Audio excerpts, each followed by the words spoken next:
सहना भवतु सहनौ भुनक्तु सह वीर्यङ्करवावहै तेजस्विनावधीतमस्तु मा विद्विषावहै। ॐ शान्ति शान्ति शान्तिः। ॐ पूर्णमदः पूर्णमिदं पूर्णात् पूर्णमुदच्यते पूर्णस्य पूर्णमादाय पूर्णमेवावशिष्यते। ॐ शान्ति शान्ति शान्तिः। ॐ आप्यायन्तु ममाङ्गानि वाक्प्राणश्चक्षुश्रोत्रमथो बलमिन्द्रियाणि च सर्वाणि सर्वं ब्रह्म उपनिषदं माहं ब्रह्म निराकुर्याम्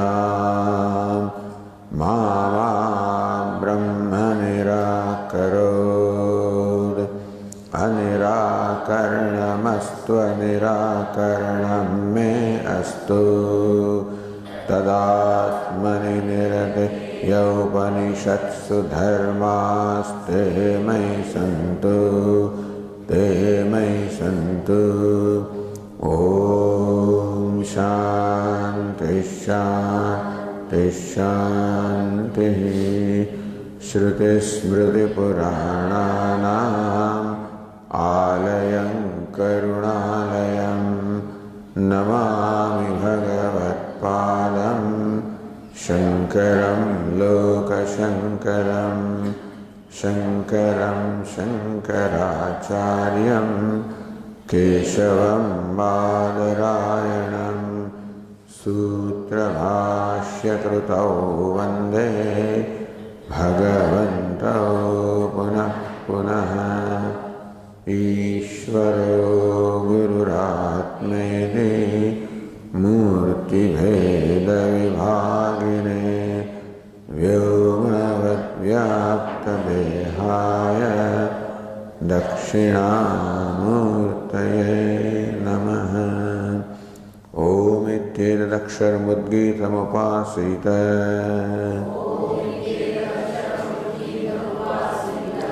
ओमिति ह्युद्गायते तस्योपव्याख्यानम्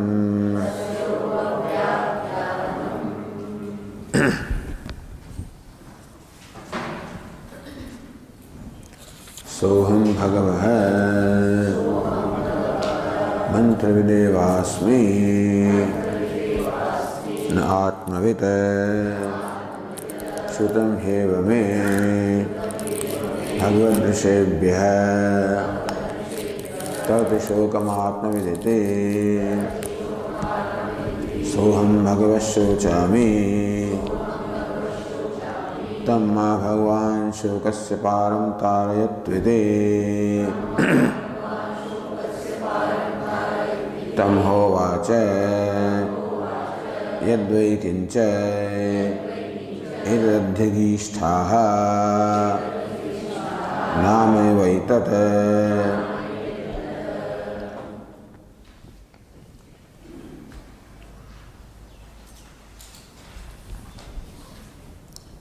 सोऽहं भगवः मन्त्रविदेवस्मि न आत्मवित्। I, who is such, who is so well versed with the scriptures, so knowledgeable, mantravit eva asmi. I know mantra, I know the textual meaning, the grammatical meaning, the word meaning of the Vedas and all this text. Now Atmavit, but I do not know what those mantras really convey, what the tatparya is, what the purport is, and that is Atma. The self which is sought to be conveyed by those texts, that I do not know. Shrutam here me Bhagavad Rishebhyah And I've heard from great sages like you, Tarti Shogam, Atma Vedati, the knower of the Atma crosses the grief, goes beyond the grief. Soham Bhagava Shochami, O revered sir, venerable sir, Shochami, I'm grieving, I'm full of grief. Tamma Bhagavan Shokasya Param Taradaviti. To me who is such, Bhagavan, the venerable sir, may please make me cross this ocean of grief. Make me reach the other shore of this ocean of grief. Tam Hovacha, to Narada, who appealed in this manner, Sanat Kumara said, Yad Vaikincha etat adjagishtaha. Hey Narada, whatever you have learned so far, Namayava etat is nothing more than name, nothing more than word.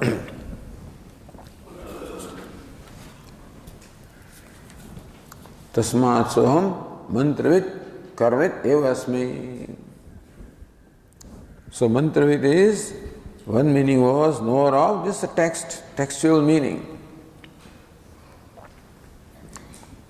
And so, and second is that you are karmavit, because the Vedas, the mantras convey both the karma as well as atma. Both of them they convey. So how have you perceived the teaching of the scriptures? So Sayyid Narada says, my conclusion of the purport of the scriptural teaching is that the scriptures teach karma, the ritual, and that's all I know. And karma karyam sarvam vikara haiti. And karma karyam, what is the karyam? The phalam. Karmanam karyam sadhyam phalam vikara haiti. And whatever can be the outcome of karma is always vikara. Therefore, vikara haiti ma jnatam. So, maya sarvam vikara eva. And therefore, all I am is what? Vikaragnya eva hasmi. I am the knower of vikara. I am the knower of everything. That is subject to change or modification. That there is a changeless substratum, I have not known that. All I have known is change.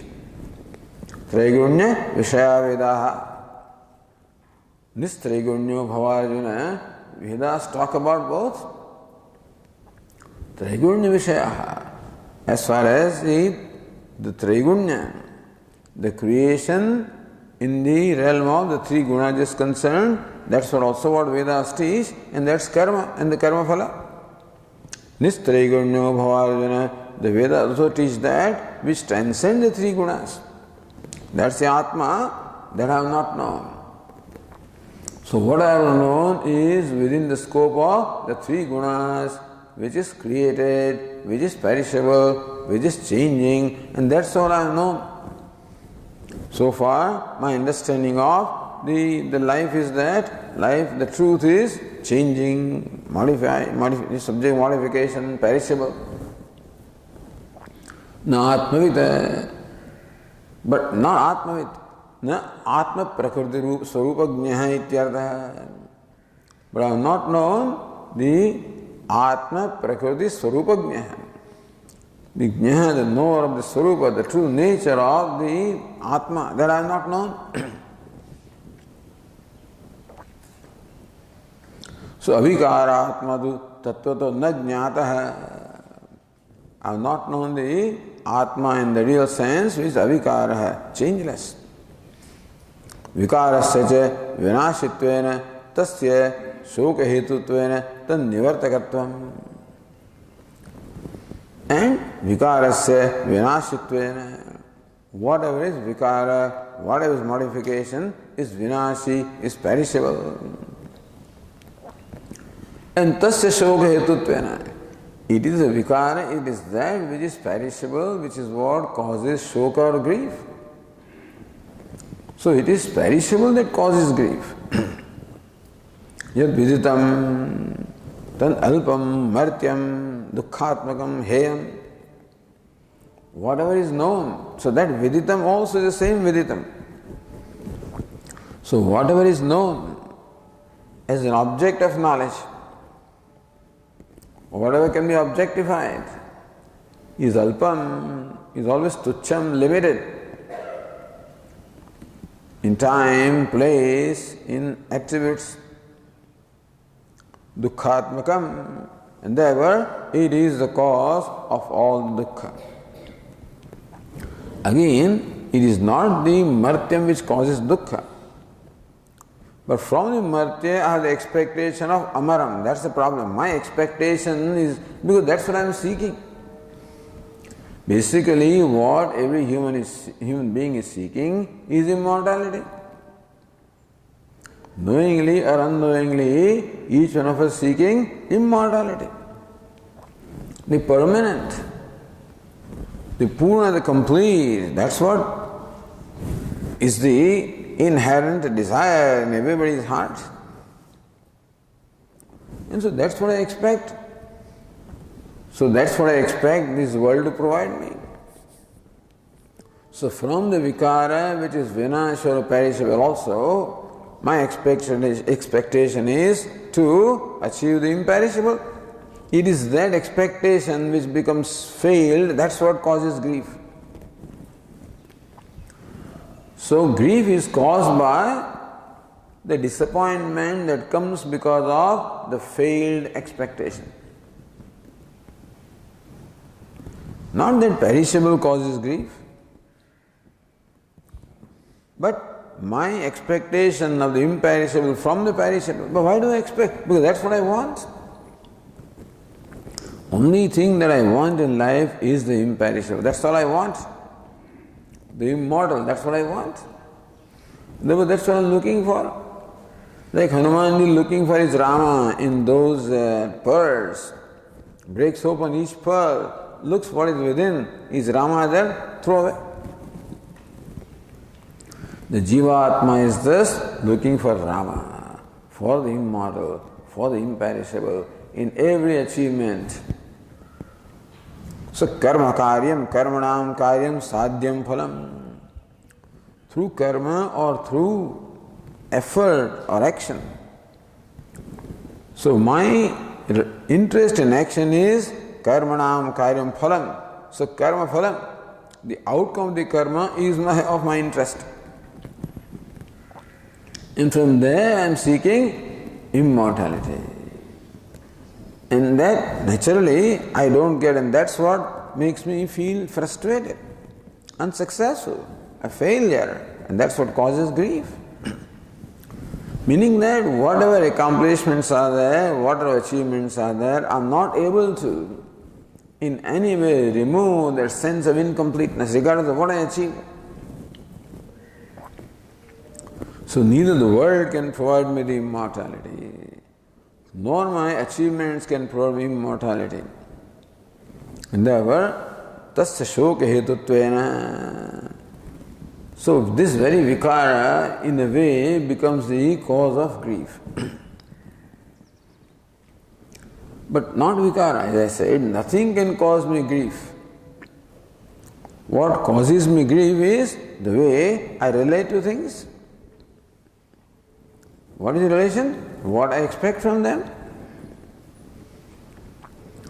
And therefore, natan nivartakatvam. Therefore, vikara cannot remove the grief. Meaning, vikara or modification or the perishable cannot give me what I am seeking, namely imperishable. And I am giving because I find myself perishable or incomplete. And therefore, the sense of incompleteness that causes the grief cannot be removed by what is incomplete in itself. Atayeva uktam acharyavan purusho vedayati. Therefore it is said acharyavan. When you are acharya, then you know the imperishable. Because Vedas reveal both. Trigunya, meaning what? Vedas reveal, as far as the word meaning is concerned, what is in the realm of three gunas. As far as what is implied is concerned, they also reveal what transcends the three gunas. So we require acharya who can help us to transcend these three gunas, to let go of the three gunas, So ego and shoes are out. So ego is what? The three gunas. So the Acharya helps us to let it go, which I am dearly holding on to. Because I think that is my refuge, that is my protector. So I am holding on, dearly holding on to. And Acharya makes me see how that is futile, how that what you are holding on to is what is causing you all the grief. And so, this teacher, it is not simply that he unfolds a different meaning, etc. That's all right. What the teacher does is enables me to drop. This holding on is an emotional problem, not an intellectual problem. Holding on to my ego is an emotional problem, born of ignorance. Teacher makes me see how that is causing grief. To understand that there is something over and above this ego. That's not the ultimate reality of life. That's not the reality about yourself. Never, but you have to let this go. The snake has to be let go on in order for you to know the rope. So that's what Acharya does. This lakshya, vachya, the lakshya is all, but that's what it means, that one has to cross over simply this intellectual stuff or the emotional problems. Never, of course, Vedanta always talks about the logic and vachyartha and lakshyartha, etc., and then things that is all done. So, acharyo padarshita nyayahi lakshana eva tattvataha atmajnanam. So sometimes in this totally intellectual approach that Vedanta presents, or the way Vedanta is presented to us, as a purely intellectual thing, which is perhaps all right for very, very evolved people who are not holding on to anything. So supposedly all those emotional problems are solved in what is called Antahakana Shuddhi. So, when you have the Shama, Dama, mind is free from Raga, Dvesha, etc., then all emotional problems are gone. And thus to a person who is free from any emotional problems, because Raga, Dvesha are emotional problems basically. Attachment to something, holding on to something, not letting go, not allowing the other things, all born of, all emotional problems born of ego. Means sense of smallness, insecurity. Supposedly, Antahakana Shuddhi means this is all gone. When it's already worked on that. That's why Vedanta doesn't work on that part. So Vedanta begins from there, but Vedanta is studied by people who have lots of problems anyway, because the Antahakana Shuddhi is not addressed. There is something that fascinates about Vedanta, so we go there. But a lot of work that needs to be done has not been done. And very often simply you feel that okay now, because intellectually it's so appealing that you feel that okay, it gives you satisfaction. But that thing of also becoming free from these emotional things. So Acharya does everything anyway. The reason why one has to go to a teacher is that there is an individual relationship there. So not only intellectual relationship but an emotional relationship also. Very important. And that's how the Krupa of the Acharya flows. It enables this disciple to be able to let go. So tatna mukhya vrityayati. Meaning that it's not by mukhya vritti, not by the vachyartha, not by the literal meaning. It is what is thought to be conveyed through those literal meanings.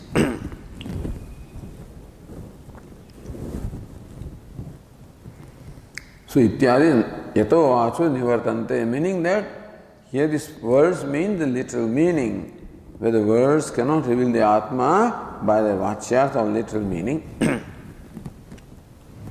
Therefore, it is Acharya supposedly who enables me to be able to see beyond the word meaning as to what the tatparya, the purport of these words is.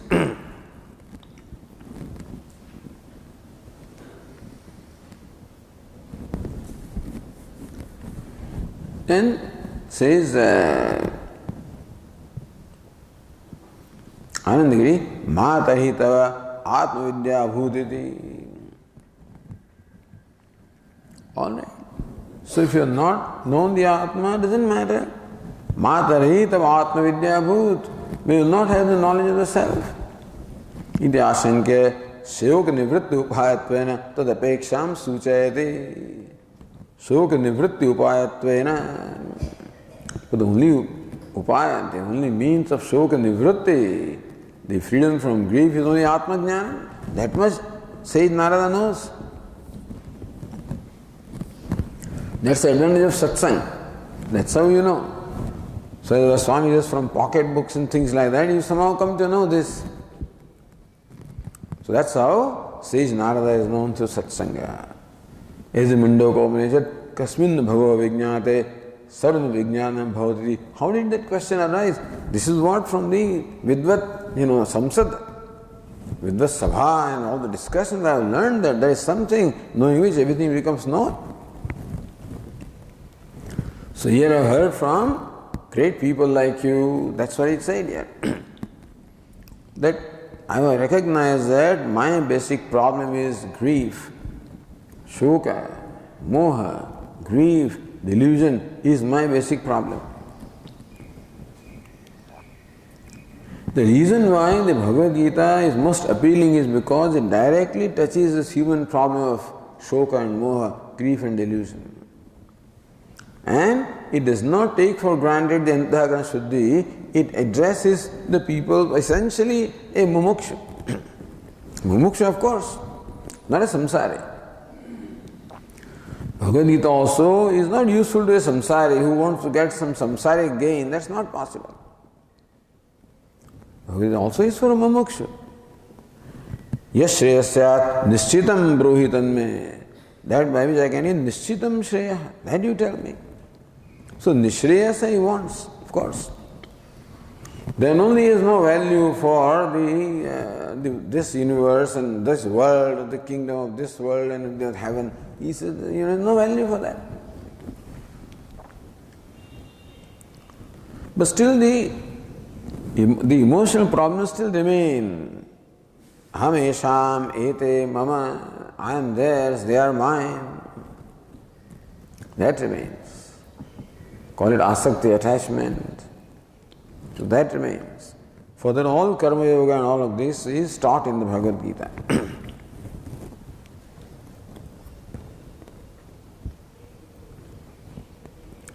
So, shoka nivritti upayatvena tad apeksham suchayate.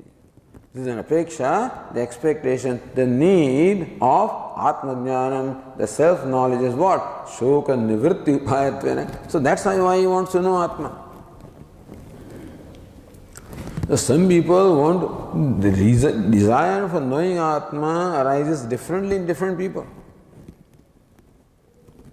A Nachiketa also wants to know Atma because he wants to know the truth.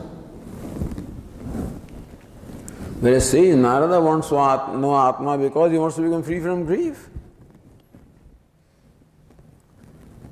And so, this is one unique case actually in the Upanishad, where a person approaches the teacher because of grief. In Kathopanishad we don't find that.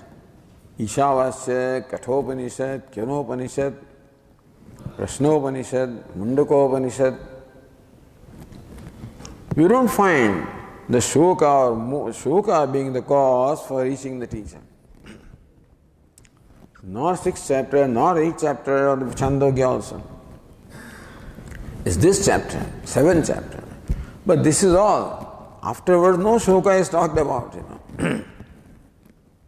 Purely knowledge is what is talked about. Because purely ignorance is the cause of grief, and therefore all you need is purely knowledge. So apparently, says Narada is ready for everything else.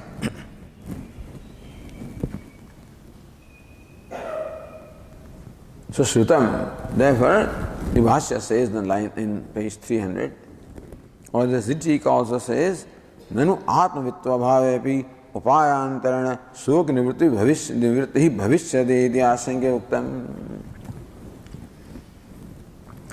Or maybe Sayyid Sanat Kumara says that your problem is shoka or grief, and that is possible. It will become free from the grief by means other than self-knowledge also.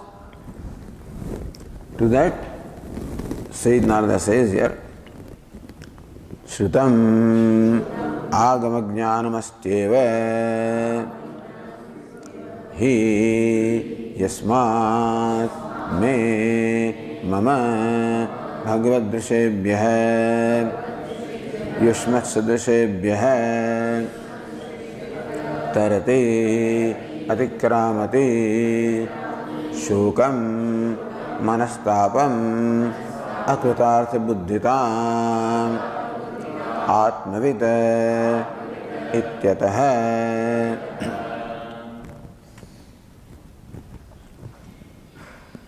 Shrutam hi, because I've heard. How did he hear? Agama jnanam asti. This is agama jnanam. With agamam, this param sampradaya says the Bhagavad Drishebhyah tad shokam atma agama jnanam sampradaya paramparaya jnanam yasmad asti. So this is a knowledge in the learned people. Agama jnanam, parampara praptam jnanam. So this is what we know by word of mouth from the teachers to the disciples. Sampradaya paramparaya jnanam yasmad asti. He means yasmad. Yasmad asti.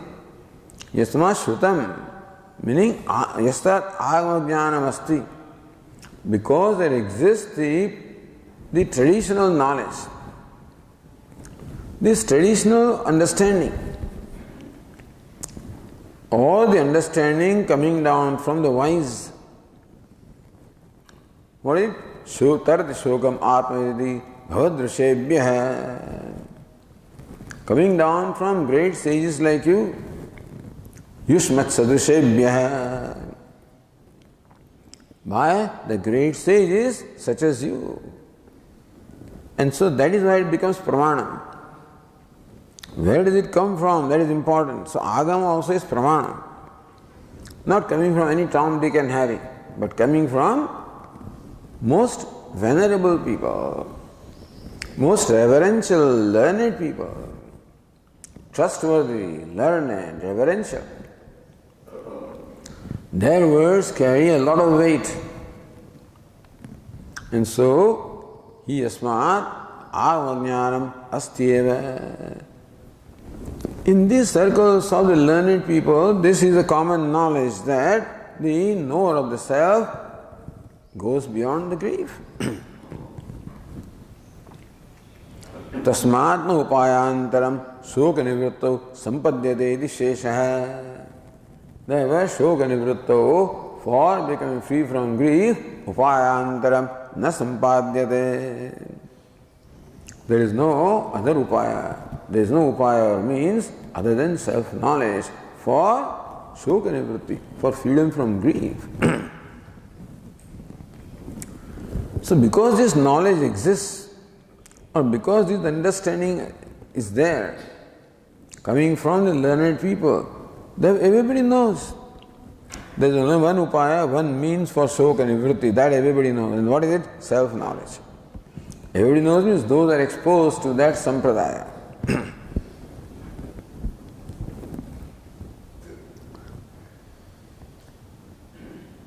Tardi atikramati goes beyond. Shokam manastapam. What is shoka? Manastapa. The suffering of the mind. So, the mental agony. That's what everybody has. Where does that agony come from? Akrutartha buddhitam. See, what a perception here. Akrutartha buddhitam. That I am akrutarthaham. I am not krutartha. I am not fulfilled. I am not satisfied with myself. I am not satisfied. So this sense of dissatisfaction with one's own self, that I have not really done what I should have done in life, I have not achieved what I should have achieved, I have not known what I should have known, I have not attained what I should have attained, that sense always remains in the background. And therefore, as long as that sense is there, that is what causes grief. I am the cause of my own grief. Because I see myself as an inadequate person. Krutarthada, the sense of adequacy, that I am adequate, that I am all right, as I am. If that sense is there, there is no grief. So shoka or the grief only arises from a sense of inadequacy about one's own self. That's what causes manasantapa. That's what causes the mental agony, grief, suffering, pain. Sakrutarthada buddhitam. Atmavit. So this is Vedanta's diagnosis of the cause of grief. So Vedanta says that the basic human problem is grief, shoka. That's how Shankaracharya says Bhagavad Gita addresses the basic human problem of shoka and moha, grief and delusion. Other acharyas may have different thing to say, by the way. Depends on what it is that human being needs. In what way Bhagavad Gita or Vedanta addresses that need. Accordingly, you will arrive at the tatparya, the purport of the text. So Bhashyakara's perception is that it is self-ignorance which causes a false notion about the self, causes the false notion of delusion, moha about the self, that I am inadequate. It is a sense of inadequacy which results into hanging on to something that can give me adequacy, or avoiding something that causes inadequacy. Inadequacy creates me the need for adequacy, and that's how raga dveshas and the whole things are generated. So that's how Vedanta sees. Therefore, all you need to do is to know that you are adequate. That's all. That's why knowledge is a solution to all the problems. If lack of love is looked upon as a problem, then that will be the solution. So, the only problem is the shoka or the grief. And that is arising from a sense of inadequacy about oneself, which is a delusion about oneself and not a reality about oneself. What is adequate? What is Brahman? What is Purna? What is complete? Itself is perceived as incomplete. So completeness or adequacy is not something to be acquired, not something to be created. It is something to be known. What is already there is to be known. Therefore, the famous rope snake example. What is rope is perceived as snake. Therefore, you don't have to remove the snake. Just to know that what is thought to be snake is nothing but rope. You don't have to create the rope. Don't have to convert the snake into rope. Then it will be karma, upasana, etc. But here, what is already rope is misperceived or misapprehended, in the words of Buddha Swamiji. Non-apprehension, misapprehension. Avarana Vikshava is translated this way. Very nicely, Non-apprehension, misapprehension. So misapprehension about the self. See, behind all this stuff, what is going on outside, of doing this and that and stuff like that, that basic thing is there. If it's not there, this has no meaning. That basic thing is there about what the truth is, what the self is, what the scriptures teach. If that is not there, merely all the external stuff doesn't work. So, the basis of all that effectiveness, whatever all that work is done, whatever is created, the basis is right there. And that is the knowledge about the self. That gives you that self-confidence which is there, which enables, the person to really assert himself. It is not arrogance. That inner strength comes from the discovery of one's true nature. And therefore he doesn't mind if he doesn't know something, he doesn't care. Doesn't see the need of knowing anything else, then he can still push himself in anything, in any situation, without feeling disadvantaged in any way. Anyway, but as I said, this basic thing is there. About what Vedanta teaches, what the truth is. That's what Swamiji gained from Swami Tapovan Maharaj. From here he gained the inspiration about the seva. It all comes from here. So influence of two great people. From Swami Shivanandi, the inspiration about go and work, meditate and work. So meditation stuff and seva, this comes from here. And the knowledge comes from there. So that's why right away the knowledge has to be spread. Now that spreading business would never come from there. Chinmaya, don't chase karma, karma will chase you. So that would never come from there. Came from here. Because first thing he saw is that this Swami, who is a doctor, is serving a leper, serving a patient. So he is a person with heart, touches his heart. That's what made him the freedom fighter, which was a new thing to me anyway. I never knew that he was the freedom fighter and all that stuff. But anyway, although he went through whatever they showed, is totally unknown to me. I never heard of that. I don't know if it is true or not, but it must be true, I guess. Huh? I say, pustakમાં કોઈ દિવસ જાણ્યું ને આટલા વર્ષો, he never knew, nobody knows. Nobody knows, And there is, I never heard of this, that even a freedom fighter went through prison and stuff like that. This phase is maybe there, because they are saying it. But so that comes from that desire to serve, desire to do something. And he must have found that these fellows, all spiritual people, are not doing that.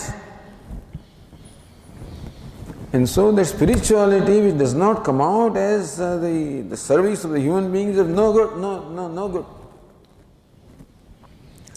The book knowledge is throw away Shankar Bhashya. People would be shocked. So what are you talking? But this is what it is. My people will go to the masses and spread this. Spreading knowledge is for what? To help them come out of this tamas, of the darkness. So there's a combination here of the two things, of Tapovan Maharaj and Swami Shivananda. And he was the right person for that. Because there were people who were with Shivananda only, he never went there. Tapovan Maharaj. But here he had it's the most amazing combination of the two Mahatmas. Each one coming from different place, both are wise people. And both were what they were. So at that time in the Uttarakhand, the three great people were most well known. One is Swami Tapan Maharaj, Swami Shivanandaji, Swami Vishnudevanandaji of Kailas Ashram. So these were the great, vibhutis at that time. But Swami didn't come in contact with Vishnudevanandaji, but Tapan Maharaj was there. And he needed that. Vishnudevanandaji would not have worked for him. He only needed that one. Because whatever else was to be done there. So in this tremendous urge to do something, there were some other problems in there which needed to be resolved. Problems means what? That you should not go overboard. The basic achara must be there, the basic discipline must be there, all that must be there. And so the molding, came from there. Anyway, and that is how we had a product which was just, out of this world really. It's a rare, unique thing. Not an ordinary person. And so glad that you brought out this and this comes out, the people. Because we only see one dimension of him giving lectures. But the person, what he was, also has to be known properly. And so that is how the Acharyavan Purusha Vedas was stand there. Shivananda knew what he can get from here. For now he knew what he needed also. So then he was dispatched there to go there. So Acharyavan, that is how the recognition of the basic thing is there. Of what the human problem is sense of inadequacy. And what you need is the sense of fulfillment coming from self-adequacy. And that inadequacy is a delusion, a moha, not a reality. It's misapprehension. Coming from non-apprehension, avaranam, from ignorance. If this is the very basis, that is always there behind everything. In whatever other things are done, in all different sutras, what is undress and embrace and this and that and whatever. So all kinds of sutras were there in those days. When the last thought is thought, and the next thought is not arising, that's all. This is all the definition, the explanation of yoga, chitta vritti nirodha. So that was also there because of Shivananda. So in that you can see the influence of both the great people, So Shivananda had tremendous impact on him. Whatever, he may say, tremendous impact. Because that's what he was. He was such a great person, Thank God that he went there, not to anybody else. Otherwise he would have come out as the same person. He would have dismissed everybody. With the kind of commitment or the notion that he had gone to expose his people and whatever, if he had gone to anybody else, then he would not have found them adequate. But he went to the right place. See how destiny guides you all along. So all people made out for something, So they are brought out to this world to accomplish certain purpose and they are guided that way. To me it's not important he was a freedom fighter and stuff like that. That's, maybe it was there. That he was an atheist, that I never knew. Because he was raised in a very religious family and he said he used to meditate on Lord Shiva, etc., even in his childhood. So I didn't know he was atheist. It's all fashionable stuff, But anyway, so you don't have to be an atheist. You don't have to go to an ashram to expose anybody. He just went there to know what is what. But anyway, whatever it is, the thing is, he went to the right place. Somebody told him to go there. And then of course he went to the other right place. So this was Ishvara's scheme that this thing happened. So tarti shokam atmavit. It is the akrutarthata buddhitam, akrutartha buddhitam. The sense of inadequacy, akrutarthoham. I'm not krutartha. I'm not fulfilled. I'm not satisfied with myself. I'm not all right. That's what makes a person very unhappy. All sorrow comes from that. And so, shokam, this is what atmavit, it is the knower of the person. Ataha yasmadana, therefore. So, atmavit, the knower of the self, crosses grief in this manner because the grief arises from the self. You are the problem, you are the solution. The ignorant you and you looking upon yourself inadequate person is a problem, and you discovering yourself to be adequate is a solution.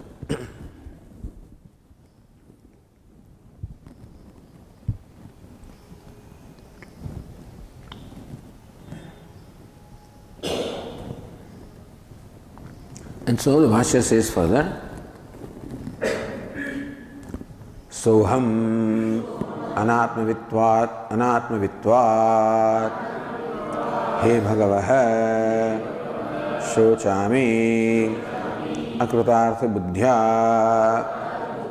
santapye sarvada tamma mam shokasya shokasagarasya param antam Bhagavan Tarayatu Atmajnanodupena Kritartha Buddhim Apadayatu Abhayam Gamayatu Ityarthaha. Soham Shochami Anatmavitvat Eva Shochami. Yasmadimata anatmavitva shochami. Since it is the sense of inadequacy about the self that's the cause of grief, and therefore knowing the self as adequate becomes the only answer to the grief. There is no cause for grief at all. Vedanta says, I am the cause. My perception about myself is the cause of grief.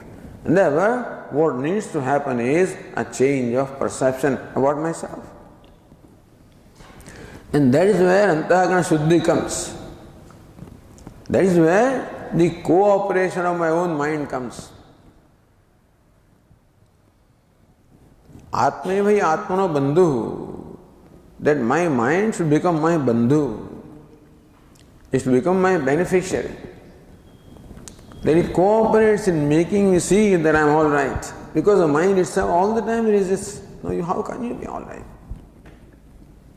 The mind is usually not ready to accept the fact that I am all right. So that mind becomes favorable. It says, yes, you are all right. That is why the Antahkarana purification of mind, that is what is meant. And so, Anatmavitvad Bhagava Shochami Akrartha Buddhya Santyapya Sarvada. It's not that I am grieving now and then, always grieving. Meaning that the undercurrent of grief is always there, all the time, because all the time I am aware of, because I am a self-conscious being, that's the problem. The problem of human being arises from being self-conscious. The other creatures do not have grief because they are not self-conscious. If they were self-conscious, they would have been a miserable creature. Then there will be no innocence in nature at all, then that would be a different thing. But in nature, there is no self-consciousness. That's called jada. Human being is self-consciousness.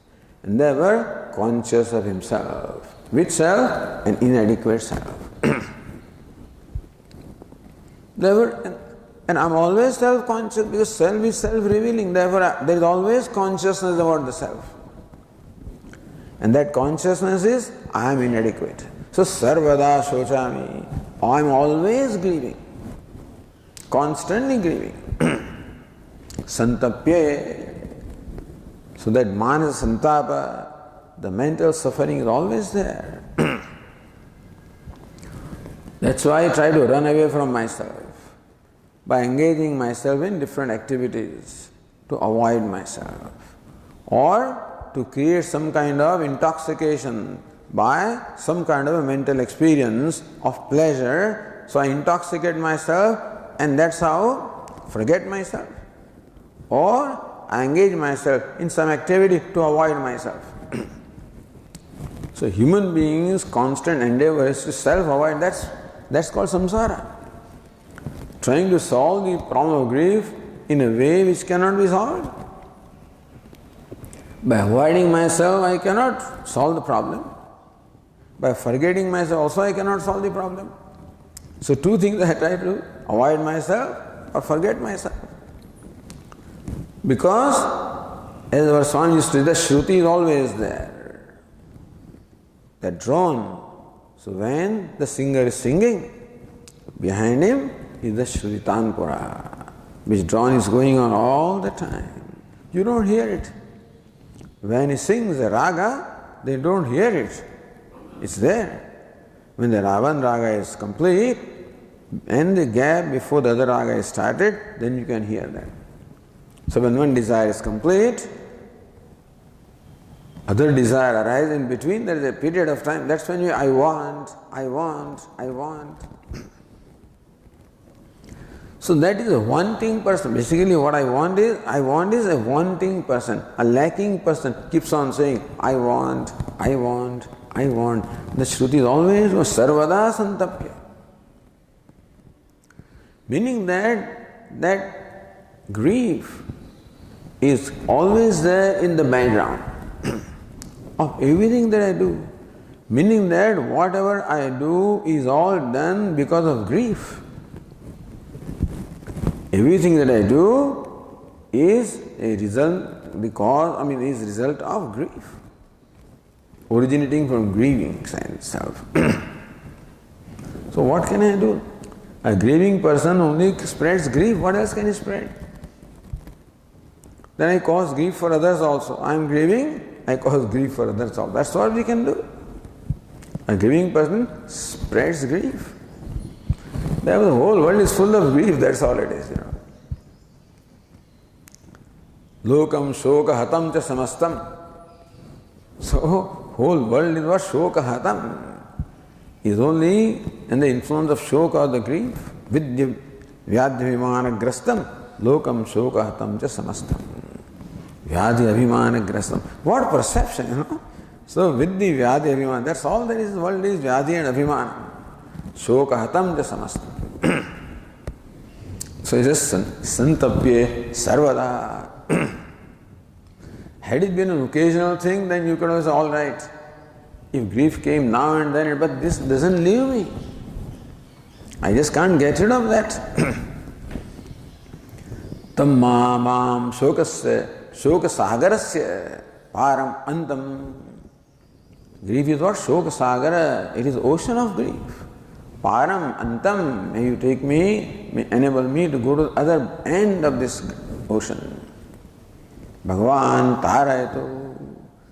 May the Lord, the Venerable Sir, Tarayatu, enable me, make me cross, make me reach the other shore of the ocean of grief.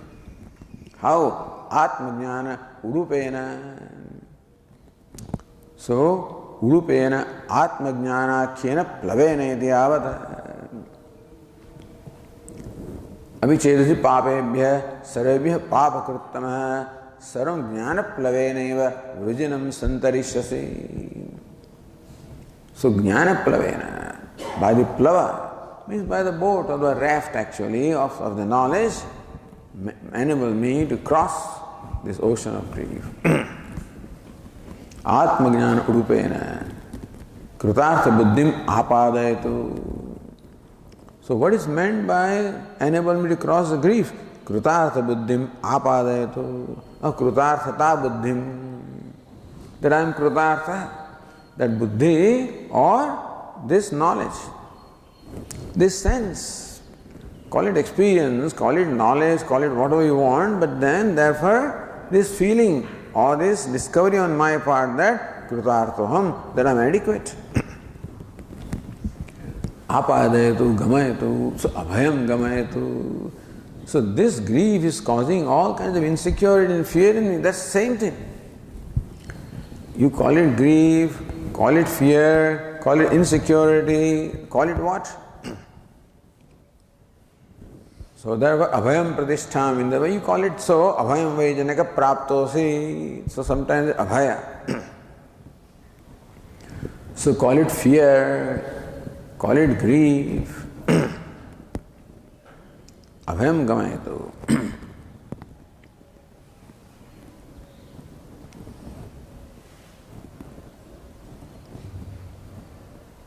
So this is how sage Narada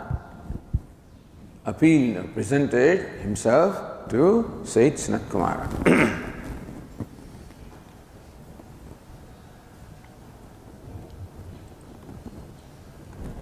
Then the Bhashya says further, Tam eva muktavantam hovacha advaikincha etat adyagishthaha adhitavanasi adhyanena tadartha jnana upalakshate ज्ञातवान असि इत्येतत् नामैवैतत् वाचारम्भणं विकारो नामधेयम् इति श्रुतेः.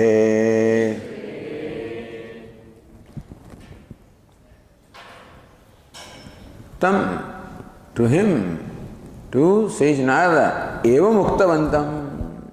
Sage Narada, who expressed himself in this manner, soham bhagavad shochami, that I am grieving, not only shochami, tam ma bhagavan shokasya param taratu iti, that may the Venerable Sir please enable me to go beyond the ocean of grief. So I am grieving and I have come here with this trust that you will be able to do you'll be able to give me what I need or help me with what I need. That shows his Shraddha. So tamma bhagavan shokasya param tarayatu. When will you say that? Please enable me to go beyond this grief. I know that you can. Bhagavad Drushabhya. From great sages like you I have heard. Who are those great sages? Those who are Atmavid, those themselves are the knowers of the self. So from the wise people like you, I have heard. So those who have the knowledge of the self, from there I have heard. Because who else can say that the knower of the self goes beyond grief can be said by the one who has gone beyond the grief, by the one who has known the self. So Bhagavad Drushabhya, from great sages like you, who are wise people, who are the knowers of the self, from them I have heard. So it is trustworthy. So Bhavad Drushabhya means what? I know that you are one of those. And therefore, so not only you cross the grief, but then you are a Acharya, so will enable me to cross the grief. So Shrotriyam and Brahmanishtham. So one who knows the self is Brahmanishta. One who can help others to cross is called Shrotriya. That's how you have to understand. Tirna swam bhimavajanam janan ahetunanyan apitarayanti. Tirna swam bhima bhavaranavam. This most terrible ocean of grief, those who have crossed. Ahetunanyan apitarayanti. And help others also cross. So that is an Acharya. So Acharya sthapayatyapi swayam acharya yasmat. So one who himself practices it or abides in it and helps others also to do the same thing. Therefore Bhagavan tarayatu. Bhagavan means please help me do that. Tam eva muktavantam. So here is a Jignasu. who not only needs the knowledge, but who is also shown the Shraddha, shown the trust that I am in the place where I'll be able to accomplish what I want, that my need will be fulfilled here. So now, when the teacher sees a disciple like that, so not only he wants to know, but also is sure that he will get the knowledge here. He is a place where the knowledge will come. Otherwise you want to know that he is an interest, all right, fine, you go there. But no, I know that I come to the right place. Satyam eva muktavantam. Sage Narada, who was saying in this manner, Hovacha, to same sage Sanat Kumara said, Yad Vaikinchedat Adhyagishtaha. Hey Narada, whatever it is that you have studied, Adhitavanasi. Adhyana means smaranam, knowing, reading. But here, studying, whatever you have studied. So, adhyayana tadartha jnanam upalakshate. Because it is expected.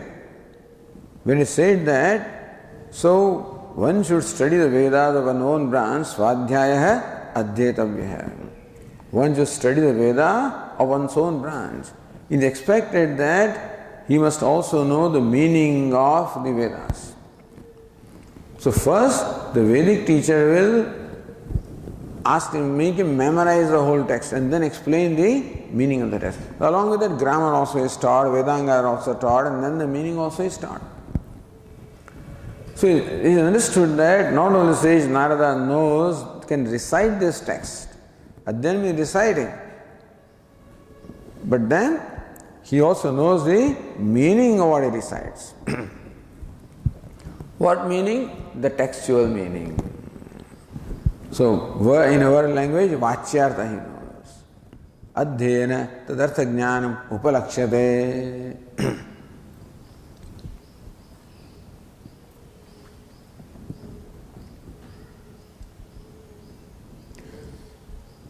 Therefore, jnatavanasi.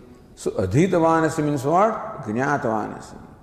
Not only something that you have recited, but something of which you also know the meaning. So I know that you know the meaning. Nama eva etata is only nothing but nama, means it's word. Nama means word here, that's all you know. No, you know the words. Katham madhyam artha jnanam so namatra vidashankya. It's only name. Madhyam artha jnanam, I know the meaning of all the texts. How do you say that there's no words?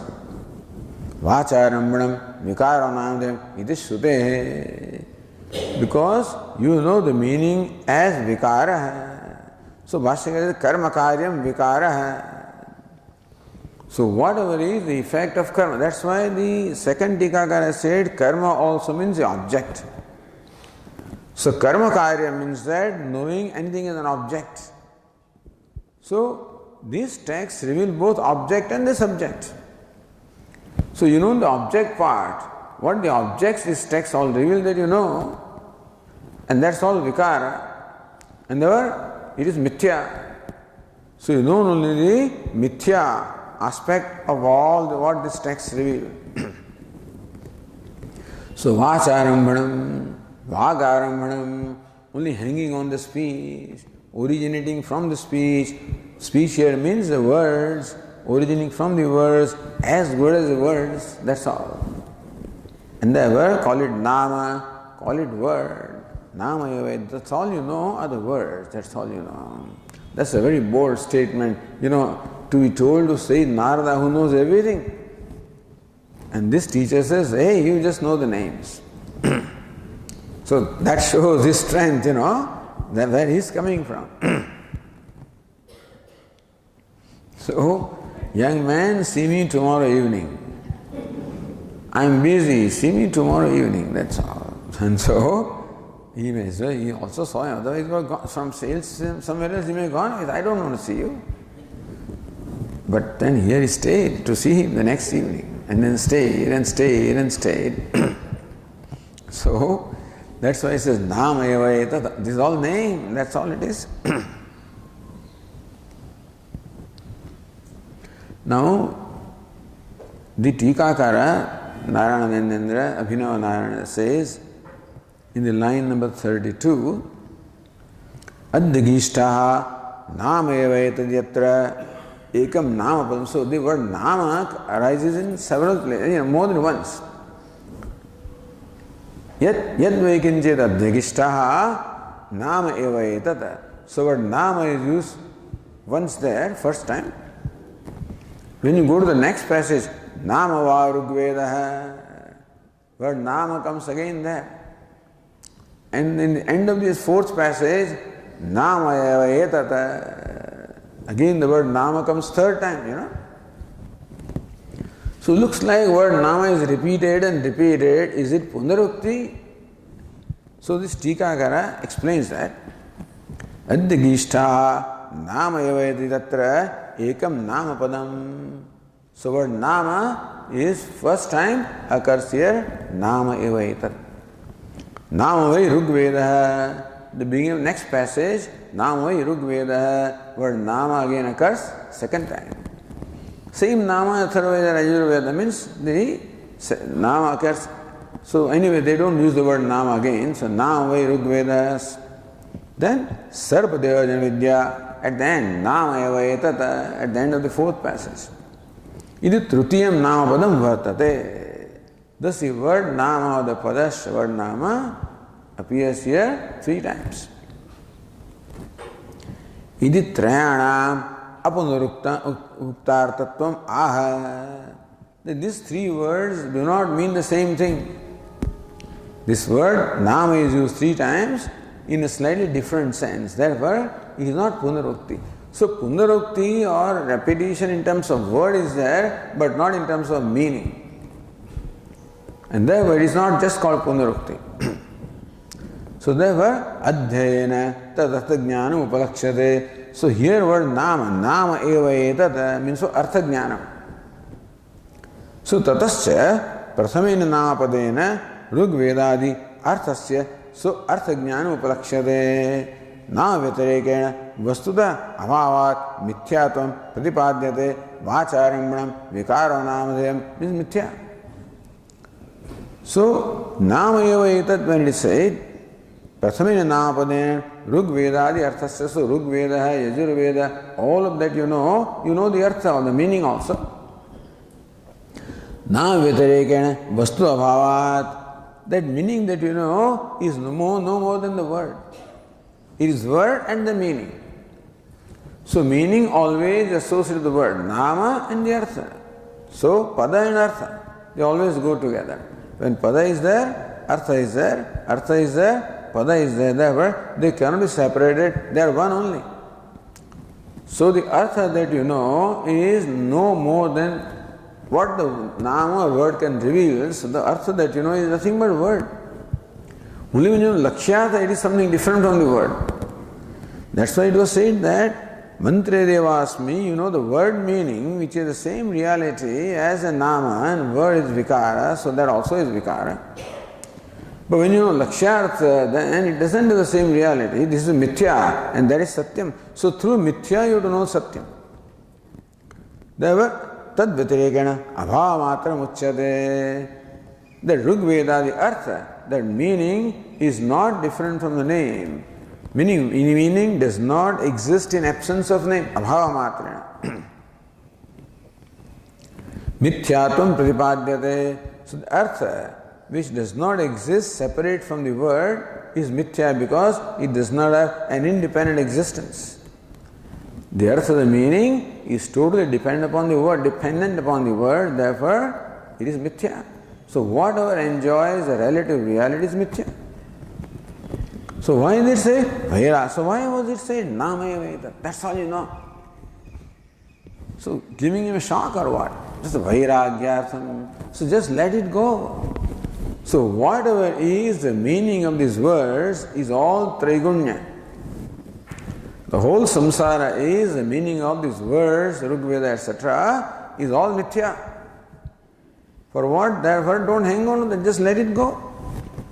So, Vairagyartham.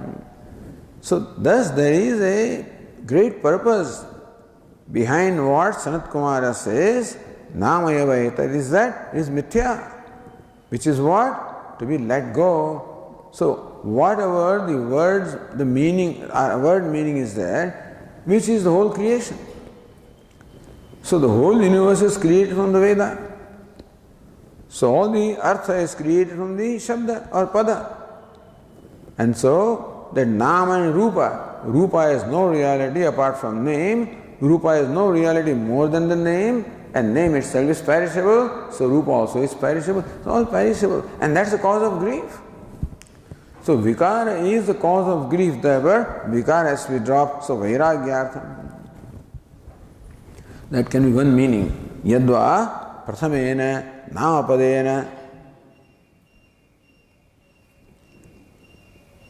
tadarthasya tadvitirekena abhamatram uchyat, or mithyatam is not said. All you can say that, all it means is that nama eva etat, meaning that the meaning has no existence apart from the word. So that's all, that much is said by the first word nama. Artham hitva tasya upasatvaya na vitirekena artho nama nasti artha sarvapi nama eva tast. Therefore, there is nothing separate from nama. So, don't go into the satya mithya thing. Artham is a meaning, he is not separate from the word. Therefore, don't worry about the meaning. When you hang on to the word, the meaning comes along with it. Therefore, meditate upon the word. That's enough. The meaning will come because the meaning does not exist apart from the word. So, tad vitirekena abhamatram uchyate. That the artha, the meaning, has no existence apart from the word. Therefore, artham hitva, therefore you need not worry about the meaning. Tasya upasatvaya. So, may only concentrate upon nama or the word, that's enough. The word, therefore, even when you recite Om Namah Shivaya, just concentrate on the word. Because the meaning is included in the word. Therefore, upasana is of the nama. So that's why all the Hari Nama is given to us for upasana. That is Rig Veda, Yajurveda is okay. Then later on it was made more sweet, Why? The Nama is what? Rama, Rama, Krishna, Hari, etc. So Nama Artham Hitva Tasyeva Upasatvaya. So that Artha is does not contribute any more than Nama. Therefore, focus your attention on Nama. So meditate upon Nama as Brahma. So Nama vitirekana artho nama nasti artha sarvapi nama eva. All meaning is included in the word. Therefore, ata tasmin upasite sopi upasita heti. Therefore, when you meditate on the name, the meaning is already meditated upon. Iti nama upasyamiti. Therefore, as far as meditation is concerned, name alone is enough, nama is enough, the meaning, don't have to separately meditate upon the meaning. That could be the meaning here.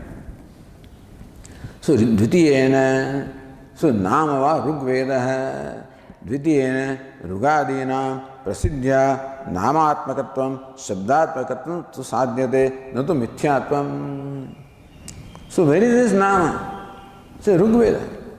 So first, whatever you know is name, so meditate, many means to meditate. What is that name? Rugveda, etc. So Rugadina Prasidhya Namatmakatvam. So Rugveda is known as Shabdatmaka, the nature of Shabda, which is Nama. So that's what the second word Nama means. That you meditate, first word Nama means meditate upon Nama. Which is a Nama? Rugveda, etc. is that Nama. So, mithyatvam na sadhyate. This word nama is not meant to suggest the mithyatvam, but here for the purpose of upasana. Tathatve vakshimana brahma parikatva anupattehe. If nama is mithya, then it cannot become the pratika of Brahma. So, mithyatvam is not the intention here. That nama, Rugveda itself means, first is meditate on Nama. What is it? Rugveda itself is Nama. So meditate upon them as Brahma. Trutiyena Rugadena Namatvam Uktam Upasamriyate. So nama eva etata. The Rig Veda, Yajurveda is nama, all of this is nama. So upasamhara. They have a conclusion. So therefore upasamhara is not punarukti. Upakrama and upasamhara. Upasamhara also is in keeping upakrama. So you repeat what you said in the beginning is not punarukti, it is upasamhara, conclusion. Upasana vidhanartham. So nama eva upasvaiti. For enjoying the upasana, therefore it is concluded here that all of this is name. It is not punarukti. Therefore, even the word nama is employed 3 times, is not punarukti, is not repetition, doesn't mean the same thing. It conveys something different in each case. Okay.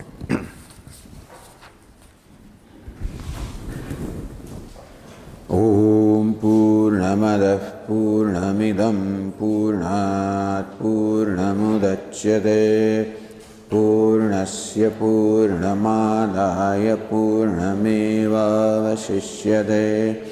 Om Shanti Shanti Shanti.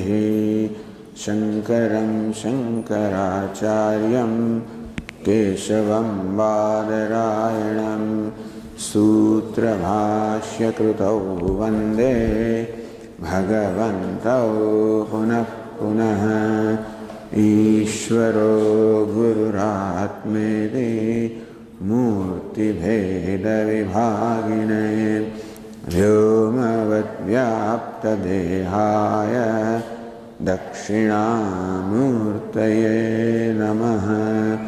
Om Shanti Shanti Shanti.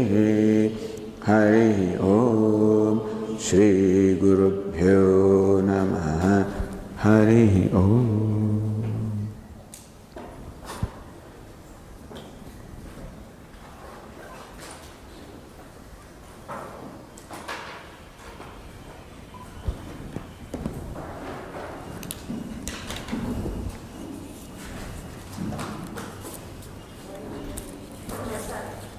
Prasad Chevada Madam.